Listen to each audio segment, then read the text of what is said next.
कैसे हुई परम पूज्य श्री राधा बाबा महाराज को शिव भक्ति की प्राप्ति। शिव पर अटूट विश्वास किस घटना के बाद बाबा के जीवन में प्रतिष्ठित हो गया। जय श्री हरि। पूज्य गुरुदेव के चरणों में प्रणाम। सभी नामनिष्ठ साधकों को जय जय श्री सीताराम। पूज्य बाबा के चरित्र पर, पूज्य बाबा की स्मृति पर आधारित यह पुस्तक मिट्टी के महात्मा। आइए इसी के माध्यम से हम आप दूसरे भाग में बाबा की शिव भक्ति की गाथा को श्रवण करते हैं। लेखक लिखते हैं, उस दिन बड़े सवेरे तैयार होकर बाबा विद्यालय पहुंच गए। देखा अभी कोई ना आया, चुपचाप जाकर एक पेड़ के नीचे बैठ गए। जब समय हुआ, सभागार का दरवाजा खुला। रह रहकर कुछ लड़के लड़कियों के झुंड उसमें घुसने लगे। बाबा कहते हैं, मैं कदकाठी में छोटा और कमजोर सा बालक, भीड़ की धक्का मुक्की और जोर आजमाइश का मौका, प्राय मैं इस बात में फिसड्डी ही साबित होता था। इसलिए बाबा ने सोचा सब भीतर चले जाए, फिर जाऊंगा। थोड़ी देर वहीं बैठे रहे। बाहर के मैदान करीब करीब खाली हो चुका। अब मतलब सभागार भर चुका है, सब भीतर जा चुके हैं। उसी समय अचानक से एक सहपाठी आकर बाबा से पूछता है, अरे लालमणि, तू क्या भीतर न जाएगा सभा में? बाबा कहते हैं, क्यों ना चलूँगा। और ऐसा कहते हुए उठ खड़े होते हैं। अरे भाई, जाएगा क्यों नहीं, क्या पता एक आध इनाम इसके भी नाम हो। ऐसा कहते हुए एक दूसरा बालक वहाँ आ जाता है। बाबा उस पर गुस्सा नहीं करते, बल्कि उसकी सोच पर, उस बालक पर उन्हें तरस सा आ जाता है भीतर।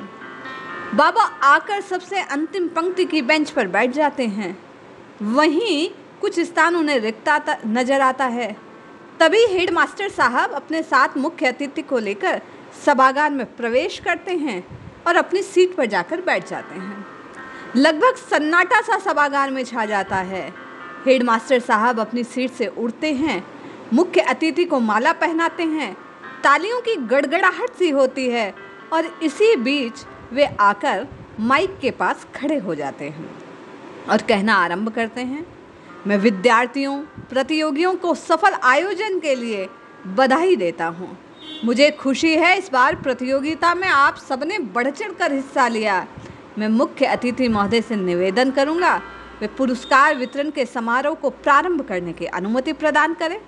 और अचानक से रुक जाते हैं और देखते हैं पीछे की ओर और कहने लगते हैं, देखिए वहाँ पिछली बेंच पर एक छोटा सा बालक कुछ कहना चाह रहा है। सबकी नज़र उसी ओर घूम जाती है। बच्चा हाथ उठाए मेज पर खड़ा है और कुछ कहने की अनुमति मांग रहे हैं। ये कोई और नहीं, अपने बाबा हैं। आओ, यहाँ आओ बच्चे। ऐसा कहकर हेडमास्टर साहब बाबा को आगे बुलाते हैं। वे वहाँ पहुँच जाते हैं। सब एक टक बाबा की ओर निहार रहे हैं। उन्हें अंदाजा भी नहीं कि बाबा क्या कहना चाह रहे हैं, मंच पर चल क्या रहा है।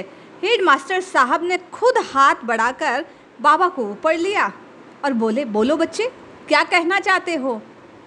अब की बार मुख्य अतिथि ने भी पूछा, बोलो बोलो, क्या कहना चाहते हो? मुख्य अतिथि ने लालमणि से पूछा, क्या कहना चाहते हो बच्चे? उसी समय बाबा के मुंह से निकल पड़ा, एक गीत सुनाना चाहता हूँ। वाह, क्या बात है। कार्यक्रम की शुरुआत संगीत और गीत से हो, इस बात का तो कहना ही क्या। ऐसा कहकर वे सबको चुप करते हैं और बालक को अपने साथ ले आते हैं। गीत गाने का कार्यक्रम प्रारंभ होता है। सभा में बिल्कुल सन्नाटा सा छाया।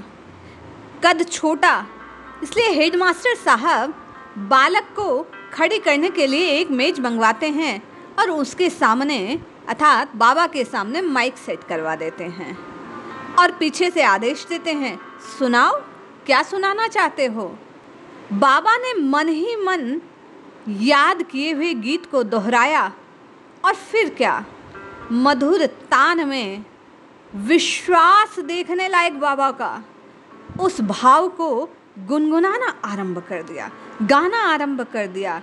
स्वयं माँ सरस्वती मानो बाबा के कंठ में विराज गई हो। स्वर और ताल का संगम अपने आप बैठ गया।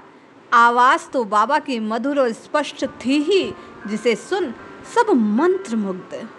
बाबा गाने लगे, सुन लीजिए प्रभु क्यों विसार हमें।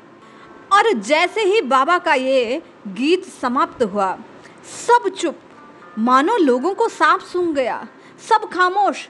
अचानक गीत के समाप्त होते ही तालियां गड़गड़ाने लगी, सब खत्म हो गया। सारा हॉल गूंज गया तालियों की आवाज से, और एक स्वर एक बार और एक बार और एक बार और चारों ओर से उठने लगा। हेडमास्टर साहब उठकर बाबा को गले लगा लेते हैं और माइक सामने ले आते हैं। पुरस्कार वितरण की औपचारिक प्रारंभ करना होगा ना करना होगा ये बाद की बात। मास्टर साहब कहते हैं, संगीत का प्रथम पुरस्कार तो तुम्हें देता हूँ।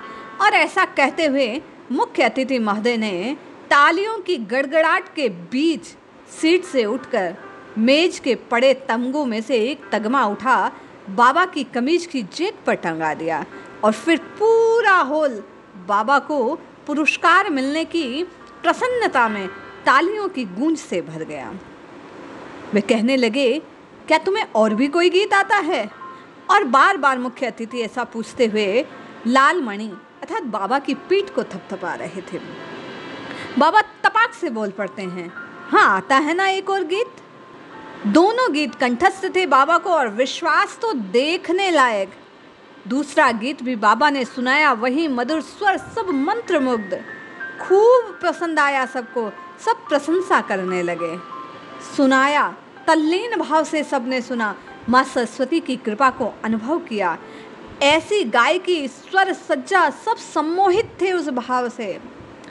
कुछ समय बाद जैसे ही बाबा का वह गाना, वह गीत समाप्त हुआ, हेडमास्टर साहब ने सिर पर हाथ फेरा और मेज से उतारकर बाबा को अपनी सीट के पास रखी कुर्सी पर बिठा लिया। अब लग रहा था कि कोई साधारण विद्यार्थी नहीं, जिसकी कमीज पर समारोह का पहला तगमा लगा है। देखो, सब मेरी प्रशंसा के दृश्य से मुझे देख रहे हैं। थोड़ी देर पहले जो उपहास कर रहे थे, वे अब बाबा के निकट आना चाहते हैं। आंखों में व्यंग के तेवर अब गायब से हो चुके हैं। समारोह के बाद क्या क्या हुआ ये कुछ पता नहीं, बस वे तो ये चाहते थे कि समारोह समाप्त हो, मैया को, भाभी को जाकर ये तगमा दिखाऊं, और भाभी के प्रति कृतज्ञता के भाव जो बाबा के हृदय में हिलोर खा रहे थे, जाकर ये पुरस्कार उन्हें देकर उस भाव को प्रकट कर दूं। समारोह के समाप्त होते ही सभी अपने अपने घर की ओर चल दिए। बाबा भी चले। उनके घर पहुंचने से पहले कुछ तेज तर्रार बालक पहुंच गए और बाबा के पुरस्कार और सुंदर गीत गाने की सारी बातें बाबा की मैया, भाई और भाभी से कह डाली। सब लोग दरवाजे पर खड़े बाबा का इंतजार कर रहे थे।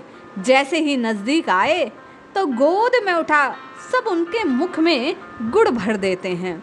इस प्रकार ये पूरी घटना बाबा की स्मृति में आने पर कहते हैं कि कुछ और नहीं, उस दिन भगवान शिव पर मेरा विश्वास और प्रगाढ़ हो गया। अब मैं और ज़्यादा शिव जी का ध्यान करने लगा। हमेशा केवल और केवल भोलेनाथ के विचारों में खोया रहता, उन्हीं का ध्यान करता, उन्हीं के मंत्र को गुनगुनाता, उनकी पूजा करता। नित्य निरंतर केवल और केवल मैं भगवान शंकर की याद में खोया रहता।